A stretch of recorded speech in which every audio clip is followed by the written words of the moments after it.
वहाँ हमने देखा था एक एक कंपाउंड में 8-8 9-9 माले की बिल्डिंग तैयार हो गई, लोग आके रह रहे थे।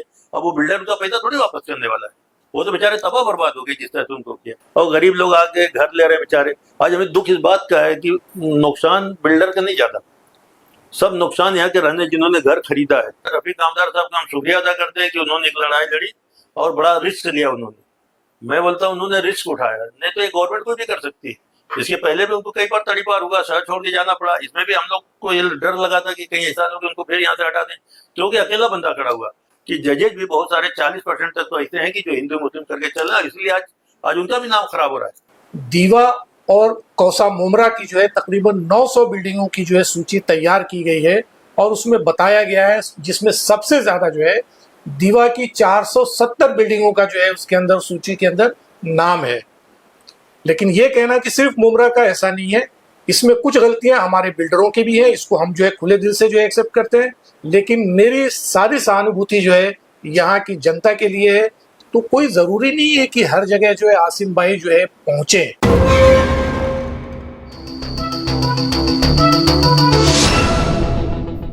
आपने जिस तरह से कहा कि आप समाजवादी का मैं अध्यक्ष हूँ, अबू आसिम आदमी साहब का सिपाही हूँ, और अबू आसिम आदमी साहब तो मुझसे प्यार करते, अगर प्यार नहीं करते तो मुझे अध्यक्ष क्यों बनाते। अगर विश्वास नहीं रहेगा तो इतनी बड़ी जिम्मेदारी कोई नहीं देता। अब आप बोल रहे हैं कि आदमी साहब से मेरी कई बार बात हुई, तो आपकी तारीफ है, तो अल्लाह का शुक्र है। और उसी के साथ साथ मैं अबू आसिम आदमी साहब का शुक्र अदा करता हूँ, और मैं कोशिश करता हूँ कि उनका एतमाद मुझ पर जो है इसी तरह से बरकरार रहे। एक दौर था समाजवादी का, यहाँ पे मुमरा में बहुत बोलबाला था, काफी बोलबाला था। तो क्या आपकी मानपा चुनाव में वापस इस तरीके का बोलबाला दिखेगा आपके नेतृत्व में? हमारी तो कोशिश वही है कि इंशाल्लाह हम वापस आवें।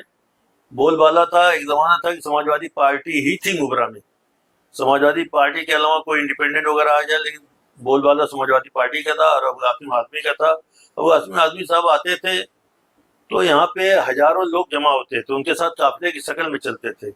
क्या मालूम क्या हमारी कमियां रही हैं, कुछ तो कमियां हुई होंगी, नहीं तो इस तरह से कोई बेवफा नहीं होता, बाल बार क्या था। तो कुछ कमियां रही होगी कि आज जो है हम लोग पहले जैसी पोजीशन नहीं है, इसको मानने में कोई इनकार नहीं। लेकिन आज अल्हम्दुलिल्लाह मैं आपको एक चीज़ बता दूं कि ये हमारे रियाज अहमद मंसूरी साहब है, जनरल सेक्रेटरी, पढ़े लिखे अल्हम्दुलिल्लाह, काबिल लोग हैं अंदर। अभी असद खान साहब हमारे सेक्रेटरी हैं। आज इस तरह से हमारी टीम में बहुत सारे लोग आज जमा हैं, कम से कम 25 तो ऐसे लोग पढ़े लिखे सूझबूझ वाले, और अल्हम्दुलिल्लाह जहाँ भी जाते हैं हम लोग कायदे से अपनी बात रख लेते हैं, चाहे वो कितना बड़ा अधिकारी क्यों हो। तो हमें उम्मीद है कि हमारा एक काम देख करके, हमारा खुलूस देख करके, हमारी मोहब्बत देख करके, और अबू आसिम आदमी साहब की मोहब्बत के साथ हमें उम्मीद है कि मुबरा कौसा की जनता फिर समाजवादी के साथ वापस आएगी। अच्छा, मतलब ज्यादातर ये देखा है कि लोग समाजवादी में आते हैं, कुछ दिन रहते हैं, जब उनका बोलबाला हो जाता है फिर समाजवादी छोड़ के दूसरे में चले जाता है। इसकी आपकी वजह क्या है? ये बिल्कुल सही है, बिल्कुल सही आपने फरमाया। देखिए एक हम बार बार कहिए कि लर्निंग, ये जो है ना समाजवादी पार्टी एक लर्निंग, लोग आते हैं सीखते हैं, और सीख करके जब उस लायक हो जाते हैं कि कहीं बैठे लायक हो जाते हैं तो चले जाते हैं। अच्छा, मतलब यहाँ ट्रेनिंग लेने आते हैं? एकदम ट्रेनिंग सेंटर है, मतलब ट्रेनिंग लेने के बाद फिर अदर में चले जाते हैं। आपने देखा होगा दूसरी पार्टी में जो लोग गए हमारे यहाँ से, आपने देखा होगा गूंगे थे, कभी किसी के सामने मुंह नहीं खोल पा रहे थे, बोल नहीं पा रहे थे। लेकिन आज अल्हम्दुलिल्लाह हम उनकी तारीफ करते हैं कि आज खड़े होकर घंटों तकरीर करते हैं, स्टेज पे बोलते हैं। तो ये समाजवादी की देन है, वो आसिम आदमी साहब की देन है। अच्छा, एक सवाल हमारा ये है कि आज की पीरियड में सबसे ज्यादा ये हो रहा है कि अदर मतलब जैसे थाना है, माजीवाड़ा है, दीवा उस साइड है, 28-27 में कई बिल्डिंगें तोड़ी जा रही है, सिर्फ ओनली वन एक मुमरा और शिलगांव को ही मतलब एक टारगेट बनाया जा रहा है। उसके लिए हमारे रफीक आमदार साहब ने आवाज बुलंद की, तो उसके लिए आपको सहयोग है? बिल्कुल सहयोग हमारा है। रफीक आमदार साहब का हम शुक्रिया अदा करते हैं कि उन्होंने एक लड़ाई लड़ी और बड़ा रिस्क लिया उन्होंने। मैं बोलता हूँ उन्होंने रिस्क उठाया, नहीं तो ये गवर्नमेंट कोई भी कर सकती। इसके पहले भी उनको कई बार तड़ीपार हुआ, शहर छोड़ के जाना पड़ा। इसमें भी हम लोग को ये डर लगा था कि कहीं ऐसा ना हो कि उनको फिर यहाँ से हटा दें, क्योंकि अकेला बंदा खड़ा हुआ।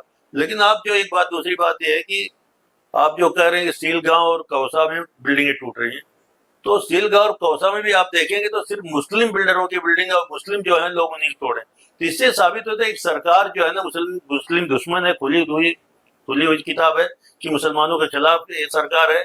और यही नहीं, यहाँ से लेकर दिल्ली तक की सरकार जो है मुसलमानों के खिलाफ है, मुसलमानों को नुकसान पहुंचाती है और मुसलमानों को चाहती है कितना पस्त कर दे। लेकिन अल्लाह के करम है कि मुसलमान आज भी मैं समझता हूँ नीचे ऊपर लेके आज भी अपनी स्टैंड बनाए हुए हैं, लेकिन जो हिंदुओं का राग राबते थे, आज हिंदुओं को एहसास हो गया है कि आज हमको सबसे ज्यादा तकलीफ हमको हो रही है। आज जीएसटी घटाने की बात आ रही है, जीएसटी में मुसलमानों को कौन सा नुकसान फायदा होगा, लेकिन नुकसान जो हुआ हिंदुओं का, वो बड़े बड़े व्यापारी हिंदू के थे, मुस्लिम बहुत कम है। तो इसलिए अब हिंदू भाइयों को भी एहसास हो रहा है कि ये सरकार किसी की नहीं है, सरकार मनमानी करती है, ये सरकार सिर्फ अपना उल्लू सीधा करती है हिंदू मुस्लिम करके। पॉलिटिकल पार्टी का कहना है कि जो पीआईएल दाखिल हो रही है वो सबसे ज्यादा मुमरा के अंदर से ही दाखिल हो रही है, जैसा एआईएमआईएम का नाम भी उन्होंने लिया। तो ये बोले कि मुमरा के अंदर रहे कि मुमरा वालों के लिए पीआईएल को दाखिल कर रहे हैं, तो कहीं ना कहीं पॉलिटिकल पार्टी या अपनी कौम की भी कमी है कि क्यों दाखिल कर रही है? ये मैं आपकी बात से मुत्तफिक हूँ, पीआईएल भी जो आ रही है और मुबरे में हो रही है और अपने लोग ही कर रहे हैं, नहीं करना चाहिए, मैं उसकी मुखालफत करता हूँ, चाहे मैं हूँ चाहे कोई भी। हम लोग भी हैं पार्टी, हम पॉलिटिकल पार्टी, हमारी भी आज तक कोई माँ का लाज नहीं बोल सकता कि हमने एक लेटर दिया किसी बात में। बहुत सारी लेटरबाजी होती है, बहुत सारे लोग हफ्ता वसूली करते हैं, लेकिन कोई समाजवादी का नाम नहीं, हमने एक लेटर भी आज तक नहीं दिया। समाजवादी के नाम से कोई पीआईएल दाखिल नहीं नहीं, कोई पीआईएल का हमने आज तक कोई लेटर भी नहीं दिया, उनके खिलाफ म्यूनिसिपैलिटी को भी नहीं दिया। हाँ, हमसे कोई टकराएगा तो हम पूरे उनसे करते हैं, चाहे कोई भी हो, कितना बड़ा बंदा। लेकिन हम का कोई अपना कमा खा रहा है, क्या कर रहा है, और गरीब लोग आके घर ले रहे हैं बेचारे। आज हमें दुख इस बात का है कि नुकसान बिल्डर का नहीं ज्यादा, सब नुकसान यहाँ के रहने जिन्होंने घर खरीदा है। अब 6-6 माले की बिल्डिंग तैयार हो गई, तो उधर वो वहां हमने देखा था एक कंपाउंड में 8-9 माले की बिल्डिंग तैयार हो गई, तो लोग आके रह रहे थे। अब वो बिल्डर का पैसा थोड़ी वापस करने वाला है, वो तो बेचारे तबाह बर्बाद हो गए जिस तरह से उनको किया। तो गवर्नमेंट को इस पर सोचना चाहिए। और हाई कोर्ट का जो है बोल रहे हैं, हाई कोर्ट का आदेश, तो मुझे बड़ा दुख हो रहा है कि हाई कोर्ट का आदेश सिर्फ मुबरा के लिए आता है क्या? मुबरे के लिए बहुत सारे पूरे हिंदुस्तान में लीगल, लेकिन कहीं लिखा नहीं हाई कोर्ट मुबरा के लिए दे रहे हैं। उनका कहना है हाई कोर्ट का ऑर्डर है थाना के अंदर जितनी अनलीगल कंस्ट्रक्शन है उसको तोड़ा जाए, तो वही तो हम कह रहे हैं कि थाना के अंदर सिर्फ मुमरा और ये शीलगांव ही आ रहा है। नहीं, इसलिए हमने कहा नहीं कि मुस्लिम इसलिए आ रहा है।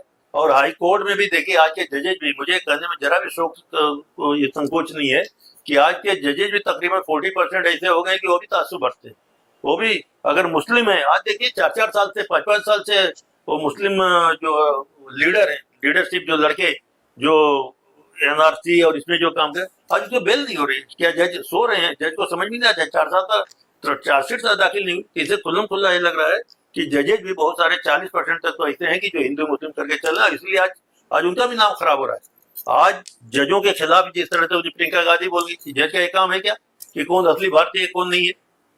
भाई आज तक कभी कोई बोलता था क्या? लेकिन आज लोग बोल रहे हैं, क्योंकि आज इलेक्शन कमिश्नर, संविधान जो संवैधानिक है वो उसकी अपनी खुद की वो है भाई तंजीम है, लेकिन आज उसका भी नाम खराब हो रहा है। आज हिंदुस्तान में हर आदमी सोचने पर मजबूर है कि भाई अगर राहुल गांधी मांग रहे हैं, अखिलेश यादव मांग रहे हैं कि जो गलत हुआ गलती बता रहे हैं, तो उसको खुल के आना चाहिए कि भाई हाँ गलती नहीं है, कहाँ बताओ। लेकिन नहीं, वो पार्ट ले रहे हैं बीजेपी का। अच्छा, एक मतलब तो सबसे ज्यादा मैडम वाशिम भाई गरीबों के लिए ज्यादा मुद्दा उठाते हैं, गोविंदी से लेके यहाँ तक सलेम एरिया के वो आज भी वो एमएलए है। तो अभी तक के मुमरा के अंदर जिस तरीके से बिल्डिंगों के ऊपर कार्रवाई हुई है, जो हो रही है, जो गरीब बेघर हो रहे हैं, उसके लिए हाशिम भाई एक बार भी अभी तक नहीं आया।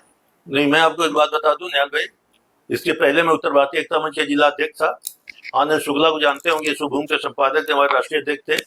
तो यहाँ पे अपना कलवा में भास्कर नगर, और वो है किसकी वो जमीन थी, कौन सी कंपनी, देखिए नाम बोलना, एक कंपनी बहुत बड़ी कंपनी, अभी नाम नहीं याद आ रहा है।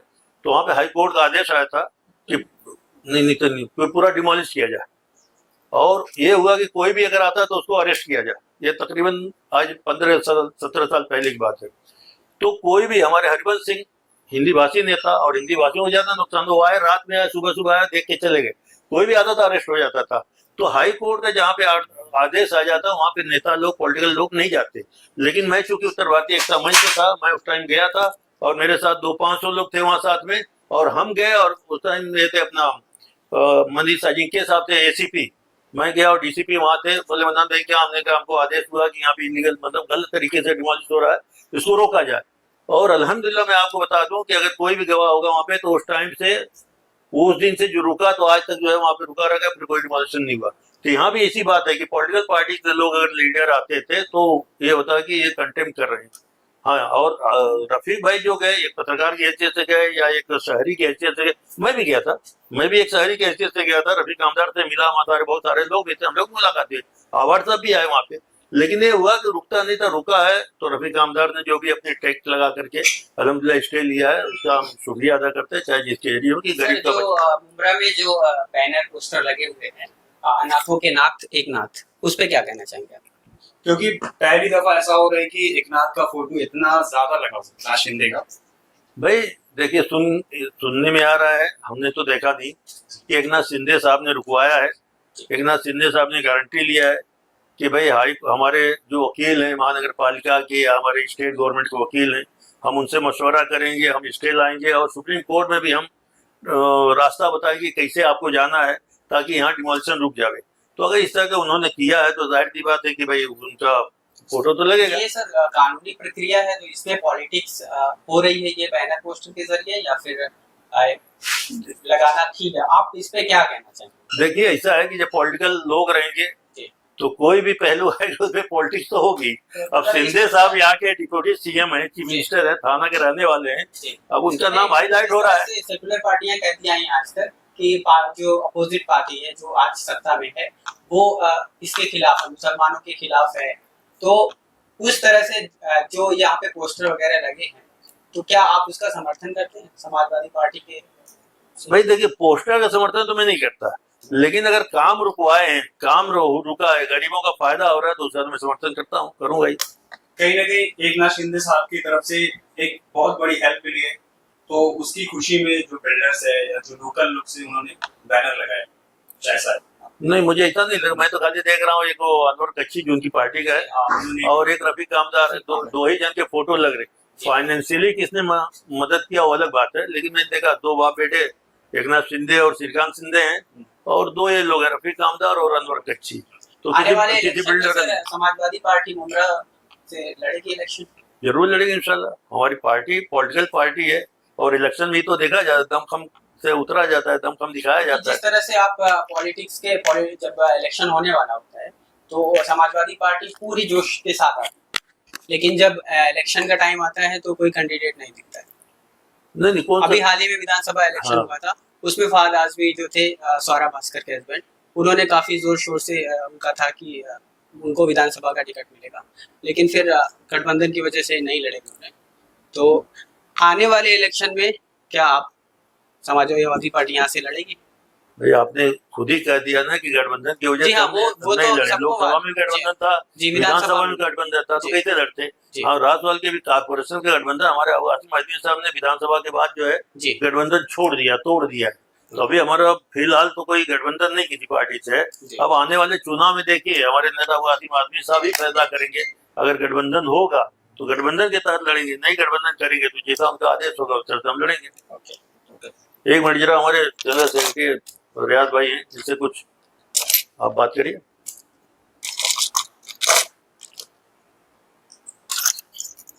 रियाज भाई, अभी तो मन्नान भाई ने पत्रकारों के सवालों का जवाब दिया है और आप जनरल सेक्रेटरी भी हैं, तो आपसे जिस तरीके से भी मैंने क्वेश्चन किया था मन्नान भाई कि आसिम भाई अभी तक के नहीं, उन्होंने कहा पॉलिटिकल के हिसाब से हम लोग नहीं आए, तो क्या आप रफीक आमदार के साथ रहेंगे अगर बाई चांस कभी अदर कोई बिल्डिंगें टूटती हो और उस जगह पे अगर रफीक आमदार साहब खड़े हैं, तो क्या आप लोग भी जाएंगे? देखिए, जहाँ तक ये मामला जो डेमोलेशन वाला चल रहा है और पर्टिकुलर जिस केस की आप बात कर रहे हैं, और अबू आसिम आजमी साहब का जो आपने जिक्र किया है कि वो यहाँ पर आए नहीं या उन्हें आना चाहिए था, तो हो सकता है वो तो कहते हैं हम गरीबों के साथ हैं। नहीं, बिल्कुल है, बिल्कुल है। और वो देखिए, आप अगर और इंटरनेशनल चैनलों पे काफी उनका चर्चा भी होता है, आपने भी देखा है, और काफी उनका चर्चा भी होता है, और अक्सर कई बार उस पे इनको ऊपर मतलब सवाल भी उठे हैं, और ज्यादातर अदर कास्ट वाले ये कहते हैं कि खाली ये मुस्लिम के लिए, ये भी तो सवाल आता है। तो आपने खुद जो है अपने सवाल का जवाब आपने खुद ही दे दिया है कि वो हमेशा गरीबों के लिए और जो है अपनी कास्ट के लिए जो है आगे बढ़ चढ़ करके जो है आवाज उठाते हैं, पार्लियामेंट इसमें असेंबली में हो या कहीं पे भी जो है किसी अवामी इसमें मसले में हो, सबसे जो है वोकल जो वॉइस होती है वो उन्हीं की होती है वो। तो ये तो आपने खुद जो है मान लिया है और आपने उसका एक्सेप्टेंस भी कर लिया है। इसीलिए तो मैंने कहा कि मुमरा में अब तक मैं बता रहा हूँ, मैं उसी का जवाब देने जा रहा हूँ। मैं वहां वो नहीं आए, लेकिन जिस दिन रफीक आमदार वहां पर मौजूद थे अगर आप उसमें पुरानी वीडियो देखें या मेरे पास जो हमने वीडियो बनाई अपने जाती तौर पे, मैं, मन्नान भाई, हमारे जो सेक्रेटरी असद खान साहब और हमारे एक और मेंबर निसार साहब, ये हम लोग वहां पर मौके वारदात पे जिस दिन ये होने वाला था हम लोग वहां मौजूद थे और ये ऑन द रिकॉर्ड है। हमने भी वहां जो है बाइट दिए, हमने भी वहां इस मसले को जो है अपनी अपनी जो इस्तेताअत है, अपनी जो कुव्वत है, उसके हिसाब से हमने अपनी बात रखी वहां पर। आपके ही मीडिया के लोगों ने हमसे जो है वो बाइट ली और हमने अपनी बात रखी। तो कोई जरूरी नहीं है कि हर जगह जो है आसिम भाई जो है पहुंचे। हाँ, अपनी वो आवाज जो है कौम के लिए या किसी भी जो है दबे कुचले समाज के लोग के लिए जो है अपनी आवाज वो उठाते हैं और उठाते रहेंगे। चूंकि एक, मगर अभी तक तो मैंने मुमरा के लिए कोई आवाज, इतने दिन से हो गया, इतना दिन तक अभी नहीं, हम पहुंचे ना उनकी, आप पहुंचे, हम पहुंचे नहीं, हम तो उसी पार्टी को रिप्रेजेंट कर रहे हैं, हम उसी पार्टी को रिप्रेजेंट कर रहे हैं और ऐसा नहीं है कि वो आवाज नहीं उठाएंगे। देखिए, सियासत के अंदर जो है, महाराष्ट्र अध्यक्ष है वो पार्टी सियासत अध्यक्ष है वो, सियासत के अंदर जो है टाइमिंग सबसे ज्यादा इम्पोर्टेंट होती है। किस बात को कब, कहाँ, कैसे कहना चाहिए, ये ज्यादा बेहतर वो समझते हैं। अरे भाई 2,500 घर बेघर आदमी हो, नहीं, अभी सुनिए ऐसा है। आप एक चीज और मैं आपको बता दूं, जैसे भी आपने पूछा कि भाई जो है सिर्फ ये मुमरा के लिए, ऐसा नहीं है। अभी आज की न्यूज है जो मैंने पढ़ी है, तकरीबन दीवा और कौसा मुमरा की जो है तकरीबन 900 बिल्डिंगों की जो है सूची तैयार की गई है और उसमें बताया गया है, जिसमें सबसे ज्यादा जो है दीवा की 470 बिल्डिंगों का जो है उसके अंदर सूची के अंदर नाम है। और ये अभी सिर्फ रुका है सिर्फ इसलिए कि जो आने वाला त्योहार है उसको देख करके जो है ये रोका गया है। हाईकोर्ट का ऑर्डर जो पास हुआ है उसके ऊपर अमल दरामद जो होगा वो त्योहार के बाद होगा। ये अभी तक की जो सूचना है ये, तो ऐसा नहीं कि सिर्फ मुमरा है ये बात सही है कि मुसलमानों को जो है टारगेट किया जाता है सरकार की तरफ से, और ये सरकार जो है, मौजूदा सरकार जो बीजेपी अलायंस की सरकार है, इसका काम ही यही है कि किसी तरह से जो है मुसलमानों को प्रताड़ित करो और उनको बैक फुट पे रखा जाए। तो ये उनकी शुरू से जो है ये रणनीति है, ये उनकी जो है एक कोशिश है कि उनको पीछे रखा जाए और वो अपने मकसद में कामयाब है। लेकिन ये कहना कि सिर्फ मुमरा का, ऐसा नहीं है। इसमें कुछ गलतियां हमारे बिल्डरों की भी है, इसको हम जो है खुले दिल से जो है एक्सेप्ट करते हैं। लेकिन मेरी सारी सहानुभूति जो है यहाँ की जनता के लिए है कि कम से कम जो है कोई भी पैसा लगाने से पहले आप जो है 10 मरतबा सोचें कि आप कहाँ लगा रहे हैं। आपकी जीवन भर की जो है जमा पूंजी है। आप एक मामूली चीज खरीदने बाजार में जाते हैं, एक टमाटर आलू तो सड़ा है कि अच्छा है कि तैयार है कि नहीं है, वो आप सब देखते हैं। आप अपनी जिंदगी जहां गुजारने वाले हैं, जहां पे आपके और आपके बच्चों का भविष्य जो है गुजरने वाला है, उस जगह के लिए आप कितने हल्के में लेकर के इसको जो है सौदा कर लेते हैं, ये सोचना चाहिए मेरे। आने वाले मनपा चुनाव जो अभी होने वाला प्रेजेंट टाइम जो भी चल रहा है, आजकल कर रहा है, सुप्रीम कोर्ट ने जो कहा है, ये मनपा चुनाव के आने, जिस टाइम मनपा चुनाव जब चालू होगा तो उस पीरियड में आप जनता को क्या कहना चाहते हैं? जनता से हम यही कहेंगे कि हमारा जो काम है फ्यूचर में, पास्ट में जो हमारा काम था उसको देखते हुए और अभी भी जो है हम जो समाज के जो मुद्दे हैं, चाहे वो छोटे हों या बड़े हों, हम अपनी कुव्वत के हिसाब से हम हमेशा जो है आगे बढ़ करके उसको लेकर के उठते हैं। चाहे वो टोरेंट का मसला हो, चाहे और भी कोई समाजी मसला हो, चाहे मणिपुर का मसला हो, तमाम जो छोटे, चाहे वक्फ का मसला हो, इन तमाम मसलों में जो है हमने हमेशा आगे बढ़ चढ़ करके हिस्सा लिया है। ये और बात है कि हम चूंकि अपोजिशन में हैं, हम जो है सरकार में नहीं है, इसलिए हमें उस तरह से काम करने का मौका नहीं मिलता है कि हम अपना जो है प्रेजेंटेशन दिखा सकें।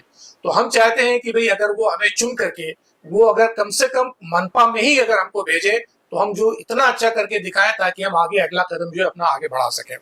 तो एक बात ये है कि ज्यादातर आपने ये देखा है कि समाजवादी पार्टी वगैरह प्रेस कॉन्फ्रेंस नहीं लेती, ज्यादातर यहाँ पे है काफी प्रेस कॉन्फ्रेंस, अदर पार्टियां बुलाती है, महीने में 2 से 3 बार प्रेस कॉन्फ्रेंस रहती है, अपना काम दिखाती है कि मैंने ये किया, मैंने वो किया। मगर समाजवादी पार्टी ऐसा प्रेस कॉन्फ्रेंस दिला के क्यों नहीं अपने काम को उजागर करती? नहीं, हम देखिए, हम ज्यादा पब्लिसिटी में जो है हम ज्यादा जो है बिलीव नहीं करते हैं। हमारा काम होता है कि हम जो छोटे मसाइल हो या बड़े मसाइल हो, हम डायरेक्ट उसको जा करके हिट करते हैं। चाहे वो कचरे का हो, चाहे वो नाले का हो, चाहे वो पढ़ाई लिखाई का हो, चाहे वो किसी भी तबके का, किसी भी समाज का कोई भी मसला हमारे पास कोई जनता लेकर के आती है तो हम लोग डायरेक्ट उसको हिट करते हैं और फिर उसके बाद जो है हम लोग जो है अपना प्रेस कॉन्फ्रेंस करते हैं या अपनी जो है वो अखबार में रिपोर्टिंग करते हैं। और इंशाल्लाह आने वाले 1-2 दिनों में आप देखेंगे जो हमने जो आवाज उठाई है एक मुद्दे के ऊपर, आप देखेंगे कि एक सरप्राइजिंग होगा। अखबारों में आपने जब अखबारों में आपने कहा कि मैंने आवाज उठाई है, जी। तो इस तरीके से जो यहाँ के आप कार्य करते हैं, जब जनता को नहीं मालूम पड़ेगा, एक आज के दौर नहीं, में मालूम- सोशल मीडिया का, जी जी आज का सबसे ज्यादा दौर चल रहा है सोशल मीडिया का, जब यहाँ जनता को नहीं मालूम पड़ेगा कि समाजवादी ने क्या क्या नहीं किया, तो आपको वह अटैच कैसे होंगे? नहीं मालूम पड़ता है, क्योंकि हम लोग भी जो है हर हफ्ते तकरीबन 1-2 बाइट हम लोग देते हैं, हमारे यहाँ पास भी जो प्रेस वाले आते हैं उनको देते हैं और उनको बताया जाता है। तो ऐसा नहीं है कि हम लोग जो है बिल्कुल जो है डार्क इसमें मोड में रहते हैं, हम लोग जो है हर चीज को जो है उजागर करते हैं, छोटे पैमाने पे ही सही, क्योंकि हमारी छोटी पार्टी है, यहाँ के हिसाब से हम अपोजिशन में है, हमारे जो एमएलए हैं उनकी तादाद ज्यादा नहीं है, तो जिसकी तादाद ज्यादा रहती है उसका काम बड़ा रहता है, उसको फोकस ज्यादा मिलता है। हमारी पार्टी छोटी है, हमारी तादाद कम है, इसके लिए हमारा फोकस कम होता है, लेकिन हम आवाज बराबर उठाते हैं। वो निहाल भाई, मैं आपको बोलूं, जिस तरह आप बात कर रहे हैं सवाल ना, आप लोगों के बीच में, हमारे छोड़िए, लोगों के बीच में समाजवादी का और अदनान शेख का या उनके लोगों का नाम पूछिए कि किस तरह का चल रहा है। अल्हम्दुलिल्लाह आपको खुद समझ में आ जाएगा कि लोग हमारे साथ जनता है, जनता का प्यार है हमारे साथ, और हम खुलूस के साथ उनके बीच में कोई भी हमारे यहाँ है, कोई भी काम है इंशाल्लाह हम, और अल्हम्दुलिल्लाह हमारा अचीवमेंट है कि 90% काम करके देते हैं, किसी का मैटर हो, चाहे लाइट बिल का हो, चाहे आपका कोई किसी तरह का भी। वहाँ पे भोलेनाथ नगर में एक वायर गया था, बिल्डर, हालांकि हमको मालूम बिल्डर की गलती थी, बिल्डर ने बाद में उसने बना दिया, वो वहाँ पे कोई प्लास्टर नहीं हो रहा था, पेंट नहीं हो रहा था, खतरे में जो वायर टूट जाएगा, उस वायर को हम वहाँ से लड़ के उसको अंडरग्राउंड किया। अब जाके भोलेनाथ की गलती है, बिल्डिंग वाले को पूछिए। सर, डेमोलेशन को लेके जो हो रहा है, उस पे क्या समाजवादी पार्टी के प्रदेश अध्यक्ष अबू आसिम आजमी साहब देवेंद्र फडणवीस या एकनाथ शिंदे से कोई ज्ञापन सौंपेंगे? देखिए, अभी ये तो गर्व की बात है, हमारे अबू आसिम आजमी से मुलाकात नहीं हुई, लेकिन आप देखें कि अभी 3 दिन 22 तारीख को नहीं, मतलब 20 तारीख को उनकी टीम को गए तो जलगांव में सलमान क्या था, तो लोगों ने नीचे उनके घर पे जाके मिल के आया, वहाँ के डीसीपी से मिल कर गया, वहाँ पे उन्होंने कहा कि हर तरह से उनकी मदद कर। तो कहने मतलब कि खाली वो मुबरा और बम्बई और गोंडी नहीं दिखते, ब्यूटी नहीं दिखते, वो एक ऐसे नेता है, भले एमएलए, पूरे महाराष्ट्र के लोगों की समस्याओं को देखते हैं और पूरे महाराष्ट्र के लोग उनके जाकर जो करते हैं। अब रातवाल के लेटर दे के नहीं दे के हमारी मुलाकात होगी तो हमसे पूछेंगे, और लेटर देने की बात होती तो आज मुलाकात होती रहती है। अभी बच्चों के जो मुस्लिम बच्चों के वो बनती है अपना स्कॉलरशिप, उसको कल लेकर के उन्होंने अजित पवार से मुलाकात की, और तो देवेंद्र फडणवीस से उनकी बात हुई थी मेट्रो को लेकर, तो रोज न रोज तो कुछ न कुछ रहता है।